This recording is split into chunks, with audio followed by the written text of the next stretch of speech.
Welcome to USA News. In today's video, we dive into Vice President Kamala Harris's sharp critique of Donald Trump's immigration stance, stating he talks a big game, but he does not walk the walk. Make sure to like, subscribe, and hit the notification bell to stay updated on all the latest news. But Donald Trump does not want to fix this problem. Be clear about that. He has no interest or desire to actually fix the problem. He talks a big game about border security, but he does not walk the walk. Earlier this year, everybody here knows, earlier this year we had a chance to pass the toughest bipartisan border security bill in decades. But Donald Trump tanked the deal.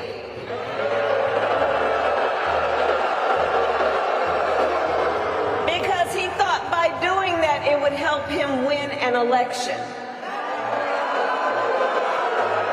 But when I am president, I will sign the bill. Cornell, there's this real relief that the facts are getting out on this issue. I mean, Donald Trump, when people say Donald Trump has benefited over people's feelings about immigration, Donald Trump has benefited from Donald Trump's lies about immigration. Because when Donald Trump was in charge of immigration for 4 years, he spent more time working on the sadistic points on the top of his black painted wall that were meant to impale and hurt people trying to come to this country. And I wonder, this is obviously something she has to sustain. This is a real voter issue, but she seems to be trying to break down the lies that have been told by Donald Trump for 9 years now.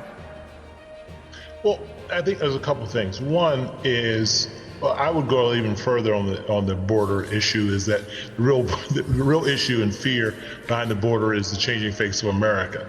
And so a lot of this fear that's being generated around the border, it is a proxy for a conversation about the browning of America and making brown people and others the boogeyman. But I'll let the professor speak more on that because he's more eloquent on it than I am.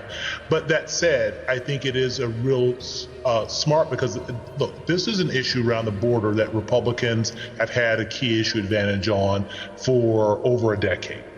And the voters most concerned about the border and border security are in fact voters who are in fact really Republican. You do have moderate voters in the middle who are anxious about the border and certainly anxious about security. But what this does is it gives Democrats opportunity to go on the offense and say that they are playing politics with it and pivot, right? So it is I'm going to do something about the border. We actually had a bill about the border that did all the things that we wanted to do, but you all played politics on it. So I think it's a great opportunity to take what I think is a complete boggle by the Republicans on this issue and how they're losing ground with this issue in the middle parts of America because they're playing politics with it. I think it's a great hit and then pivot. Yeah, I mean, Eddie, you've been in vogue, so I'll turn it over to you. I mean, the only thing I would add is that this bipartisan bill, it was bipartisan because President Joe Biden helmed the negotiations, but the stuff in it was stuff that Republicans have wanted to get done since 2004. I mean, it was a lot of Republican stuff. Yeah, and I want to underline what Cornell just said, so I don't need to say it again about the background politics to the immigration debate. But I think you're absolutely right, and here's where I would urge Vice President Harris to recalibrate her language here, right? So on the one hand, she's right. Donald Trump tanked the immigration bill. But she also has her base. She doesn't want to alienate her base, because some folks in her base were a little bit squeamish about that bill because it was, in fact, the toughest immigration bill that in decades, right? So the idea here is to emphasize we're interested in governing. And what does that mean? What does that entail? It's going to entail some compromises, some things that we might not agree with, but we have to work together in order to address issues that confront everyday ordinary folk. The other side is just interested in power.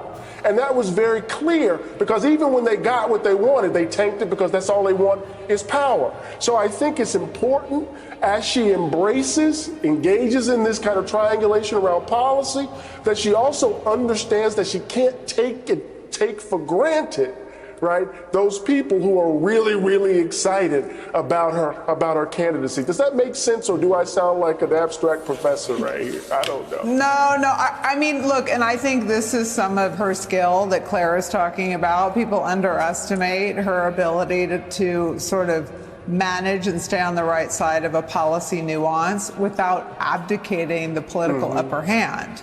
And I think sort of my observation, Eddie, is that so far, and 88 days as an eternity in politics, she seems to be threading that needle. What do you think? Exactly. I think so. I think this is really, really important. You know, folks are going to green screen her, just like they did Obama in 2008.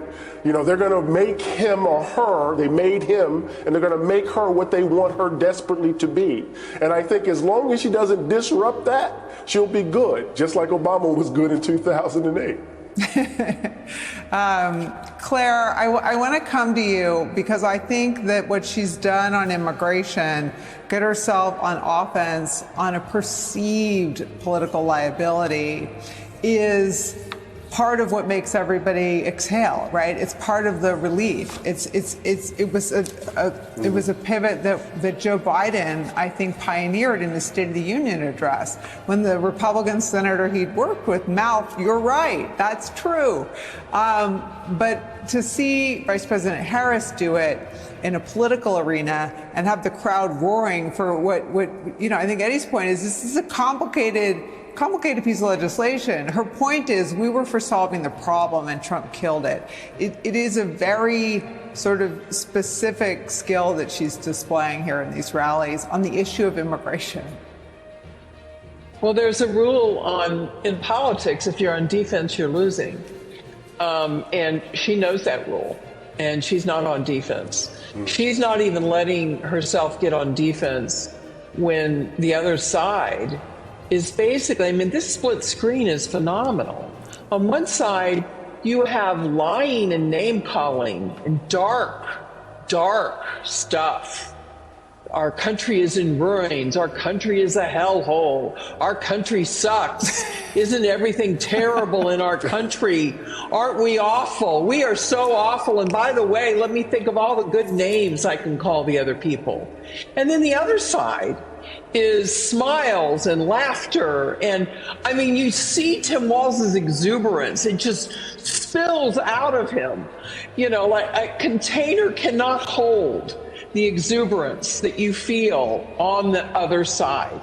People in America are relieved that someone has the language of optimism, opportunity, aspiration, problem solving.